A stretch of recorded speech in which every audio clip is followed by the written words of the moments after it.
Hello everyone. Today I'm going to be in conversation with Nicole Ondrusch. Is that correct? Ondrusch, perfect. And we're going to talk about critical thinking and game development learning in virtual exchange. But before we get stuck in, Nicole, please introduce yourself to our listeners. Okay, thank you. And thank you, Lorenza, for being here.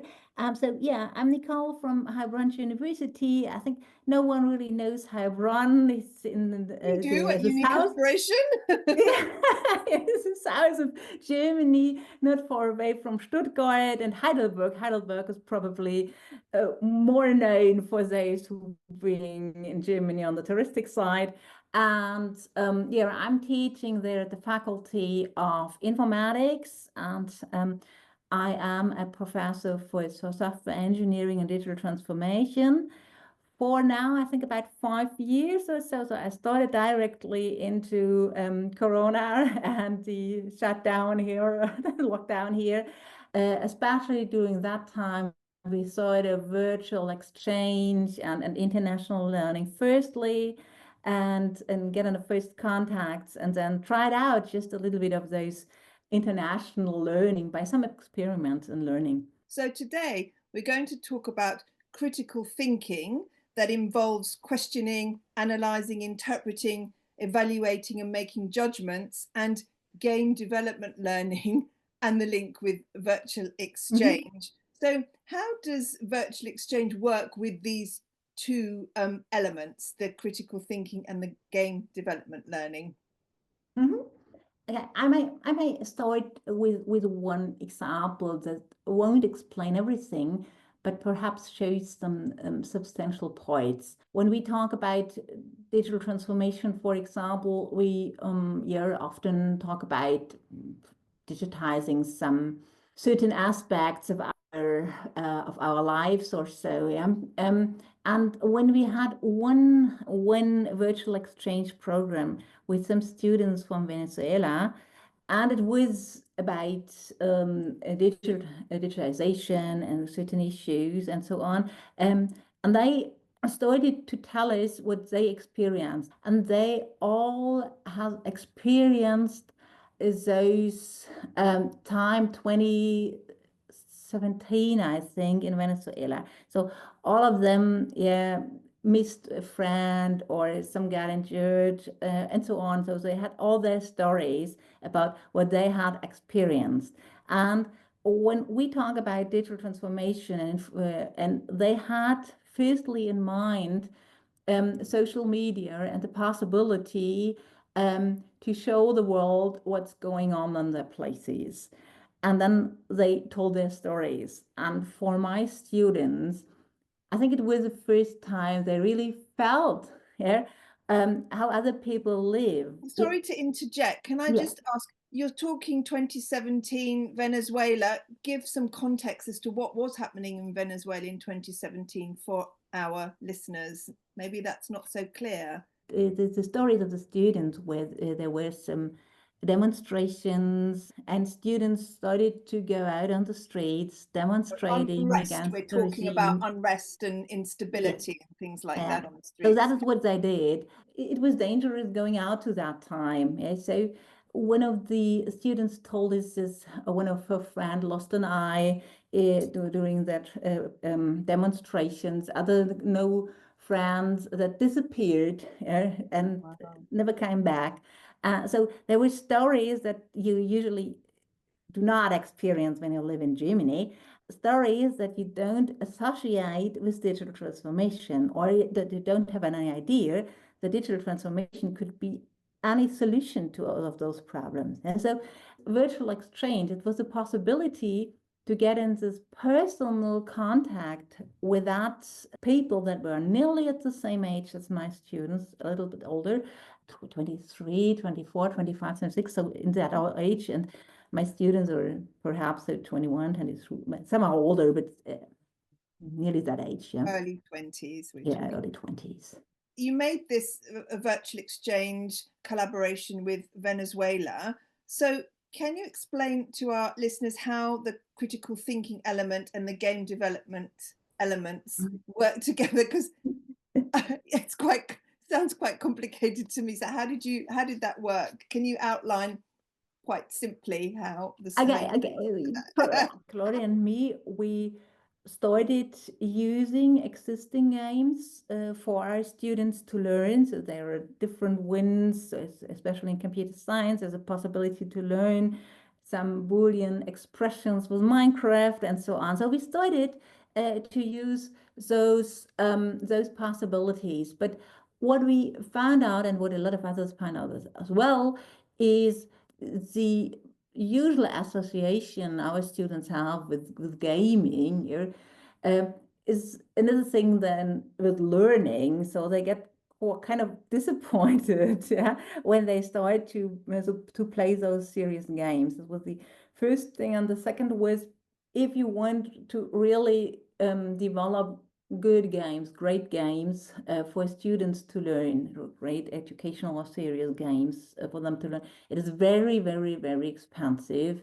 What we then tried out, and we developed a small framework for that, is we thought of, why should students not learn by creating such games? The learning effect is not such high. And so that's why we came up with the game development based learning, where the students learn while developing the game.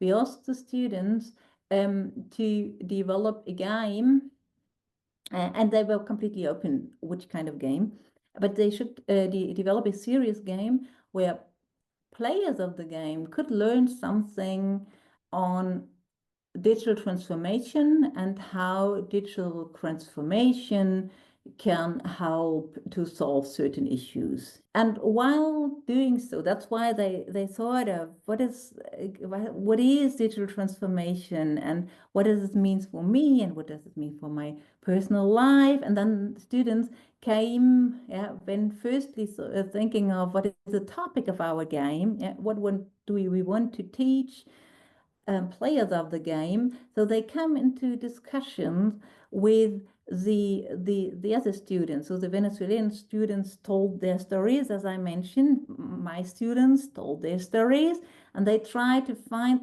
something that is an interesting topic where digital transformation can help, or can help to overcome a certain situation, and so on. So what you've mentioned at the very beginning, like reflecting on it, on something, to go deeper into thinking on that, seeing more aspects of a certain thing. And so that was helpful here. And the ingredients were firstly the idea of creating the game for digital transformation, because then they have something that they could do together. I think in virtual exchange, it's important that it is not just you have to exchange, but it's better to have something on what you can exchange, of course.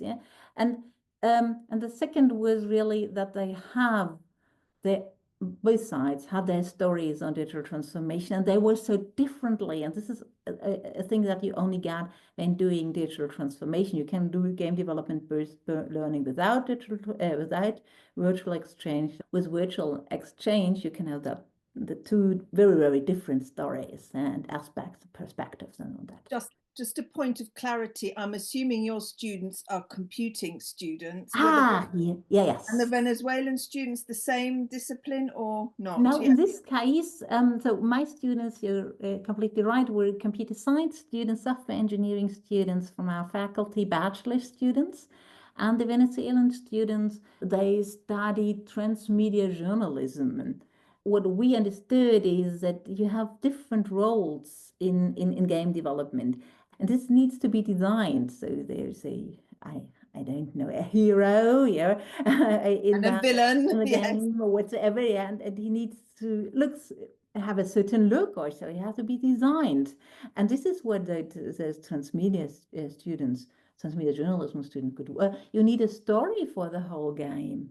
So they all had their roles, and they found their roles. And to be honest, it was interesting because, I mean, what I now have sketched a little bit is some roles that would probably have come into your mind as well. But sometimes, and in some groups, it was completely way around. So my students said, oh, designing a character seems to be interesting. I would try this. Yeah. And they would say, I had some experiences with certain frameworks of gaming and tried it out.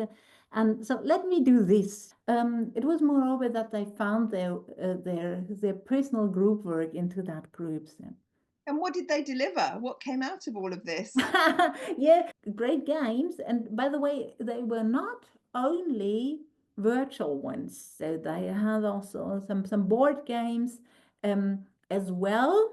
Even those who had collaborated online had some card games or board games that you can also play or just can play on site. Yeah? So how did you evaluate what they got out of this exchange? What do you yes. what was the feedback like? Actually, what we found out is that especially on those things of critical thinking, it's a little bit of standard. You can see that it seems like it arose, but it is also the case that if you get deeper into or develop your critical thinking, understand that it might not be as good as you thought. So the higher peaks disappeared. So those who thought, I'm very good at critical thinking, were more in the medium after that. So, but this is it's kind of learning as well. And then yeah, we do had students with the feedback that was the most meaningful experience they had in their whole life as a student. So this was really, really great very for gratifying, us. yes. And we also evaluated not only critical thinking, but other things as well. What we found out is we hoped that, or we had the idea that they deepen their learning or their knowledge on digital transformation technologies and methodology as well. And as usual, if you have a huge learning format or a learning experiment with a lot of components, and here we had virtual exchange, we have those game development based learning. So they learned a lot. So critical thinking was fine, international learning was great. So getting new perspective and experiences, but the point and technology of digital transformation could have been better.